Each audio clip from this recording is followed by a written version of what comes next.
यदि आपने हर तरह का दान किया है, प्रत्येक प्रकार का दान किया है, लेकिन एक तरह का दान नहीं किया, तो संदेह है कि आपको दूसरी बार मानव का जन्म मिले, क्योंकि मानव का जन्म कर्मों के अनुसार मिलता है। लेकिन यदि आपने वो एक प्रकार का दान किया है, तो आपने चाहे कितने भी प्रकार का दान ना किए हों, कितने भी तुमसे गलतियां हुई हों, लेकिन गारंटी है उस एक दान को करने से आपको मानव का जन्म दूसरी बार मिलेगा ही मिलेगा।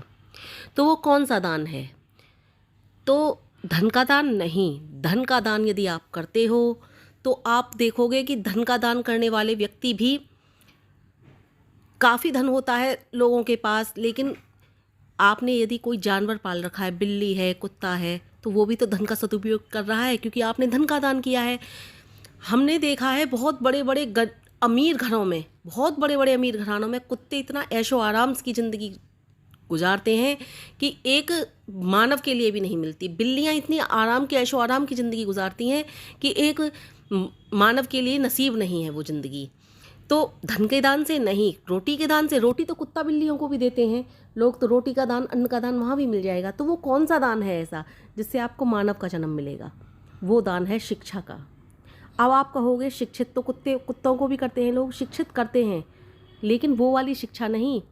क्या कुत्ते मैथ की पढ़ाई किया करते हैं? क्या बिल्ली मैथ की पढ़ाई किया करती हैं? नहीं। यदि आप शिक्षा का, चाहे वो कैसी भी शिक्षा हो, मैथ की ही नहीं कह रही मैंने एक उदाहरण के लिए दिया है मैथ की शिक्षा, हिंदी की।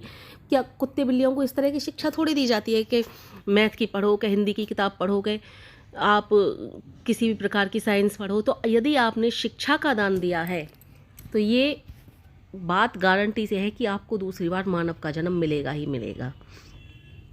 मेरे पिताजी, यानी कि मैं जिनकी बात करती हूँ, मेरे पिताजी कहा करते थे कि यदि आपने बहुत सारे दान नहीं किए, एक दान किया है, तो संभवतः आपने धन का दान नहीं किया, किसी गरीब फैमिली में पैदा हो जाओगे, लेकिन शिक्षा का यदि तुमने दान किया है तो दूसरी बार शिक्षा ग्रहण करने के लिए, जो कर्जा तुमने किसी को के ऊपर चढ़ाया है, वो कर्जा उतारने के लिए तुम्हें दूसरी बार मानव के जीवन में आना ही होगा।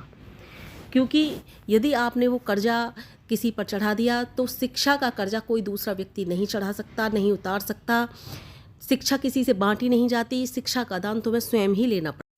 एक बात और, चाहे आप कितने भी गरीब परिवार में पैदा हो, चाहे आपके खाने के लाले पड़ रहे हों, लेकिन यदि आपने शिक्षा का दान किया है तो अगले जन्म में आपको मानव का जन्म तो मिलेगा ही, साथ में आपको शिक्षा भी अवश्य मिलेगी। क्योंकि वो दान जो तुमने किया है ना, वो तुम्हें सूद समेत वापस मिलेगा।